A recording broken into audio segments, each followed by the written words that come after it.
Hi everybody, welcome to this special feature video, Gone Not Forgotten, where I'm going to look back on some of the things that have been in the game over the years that have gone by, but for some reason, or multiple reasons, have never yet been seen again. Whether that is going to change, who knows, but we're going to look at some features, courses, and of course we can't go by without mentioning the winner's wall. Leave me a comment, let me know if you remember these. Would you like to see any of them again? A little fun look back at some of these things in the game. Let's have a look right now. I'm going to start this video looking at two Halloween makeover courses.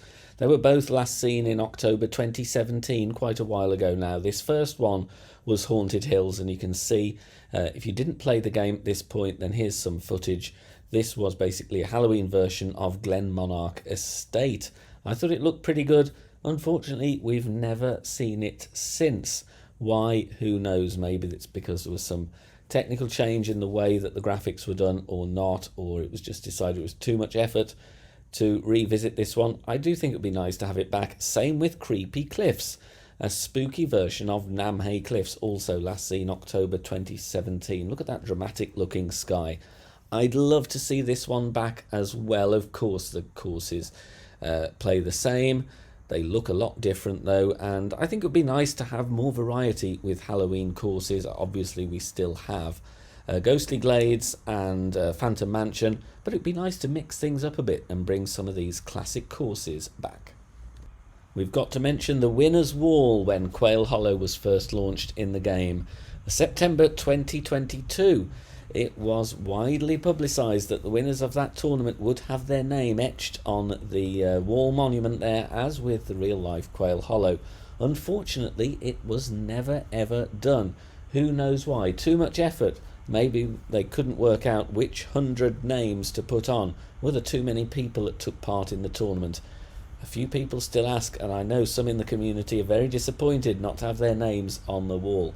Whatever happened to it? Will we see it again? Probably not, in my opinion. Now, whilst on the subject of things we're probably not going to see again, we have to mention the QR code giving free balls. This was something that ran in July 2019, and you could basically go and visit a friend with the app and scan the QR code there with your device's camera, and you would each get some free balls. There were some content creators that used to stream this on YouTube, so if you were lucky you could point your phone at the screen and pick up some balls there. It wasn't just free to play, as you can see there was a firework ball thrown in there. I really like this feature. However, in today's climate and with the recent things that have been going on in the game, very unlikely we're ever going to see this again. Now we're going to look at a modifier that made only one appearance, and that was in September 2021 for the Ryder Cup. It was a 9-hole cup, and it was fixed bags, so you had a fixed set of clubs. They varied according to the division you were in, so you had a rookie set, a pro set, an expert set, and a master set. Now I've got to admit, I really loved this. I enjoyed creating shots for it at the time. I know I'm probably in the minority though. I don't think many people enjoyed it. I did. It was played on a tough course, that is of course Waterfield Sands. But yes, of course, with the clubs being level, that was a level playing field, but it wasn't the case with balls, and yes, you were at a slight advantage if you were using a higher powered ball. It didn't make a huge amount of difference though, considering the length of some of the holes, but still it made a difference nonetheless. However, why did I like it? I liked it because you actually had to think about the path of the ball. You're not relying on 4.5 ball guide all the time. You're not lining up everything with the ball guide going to the hole. You're having to look at the third bounce, especially if you're approaching the pin or whatever from a bit more distance. There's no easy end bringers, there's no easy short irons. It made you think about the game, the physics and the flight of the ball and the wind effect. I really enjoyed it personally. I'd like to see it back. Would you like to see it back though? Let me know. Now, club boosts, these never actually made it into the game. This was a huge U-turn from the design team at the time. November 2018, it was announced on social media, but the reaction was overwhelmingly negative, so bad in fact that they pulled the feature completely.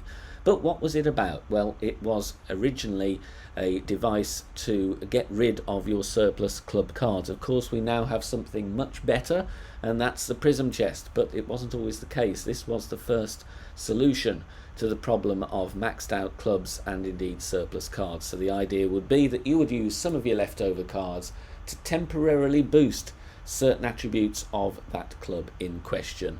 It never made it into the game. I'm glad it didn't make it into the game, because we have something way, way better in the game now, not just because of your clubs, but also when you're fully maxed, you can get some premium balls for free.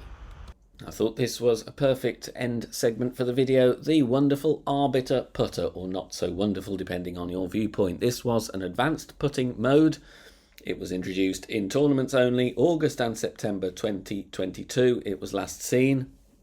Was it successful? Not really amongst the community. There were not many fans of this. Now, if you join the game after advanced putting was last used, then you can see some of it in action here. Basically, it replaced your normal putter.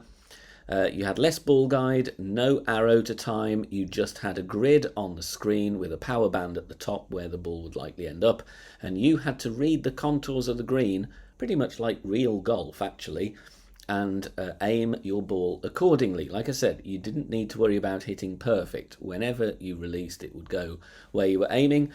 You can see a short putt there, fairly easy with those, but when it got a bit trickier, especially with some of the tougher greens, this was actually one of my putts that I missed in training mode. It wasn't that easy. Do I think there's a place for it in the game? Maybe in the future, maybe with some new game mode or something, I don't know. However, I would like the actual mechanic of it and the information given on screen to be improved. The idea is good. I still like the idea. However, there wasn't really enough information on the greens to effectively read them properly. We've seen it in other golf games over the years. I think with some improvements, it could work really well. However, a lot of people found it quite difficult and also very frustrating indeed. Now that brings this video to a conclusion, but is it going to be a permanent conclusion for all the elements that we've seen in this video? Will any of them return in the game? I think there's a couple we can firmly put in the no column. However, there are a few that would be nice maybe to think about making a return to the game, but what do you think? Any favourites here? Were you playing the game for all of these, or are you a more recent player? Let me know. And if there's any that you would like to see return in the game, I want to hear about those in the comments section down below. Now, if you are a newer player and you want a further look back at the history of Golf Clash, check out the videos on the channel homepage. And if you are with us on Patreon, you will get early access to those as well as other Patreon member perks as well. So check that out as well. Thank you for watching and good luck in your Golf Clash games. See you soon. Bye for now.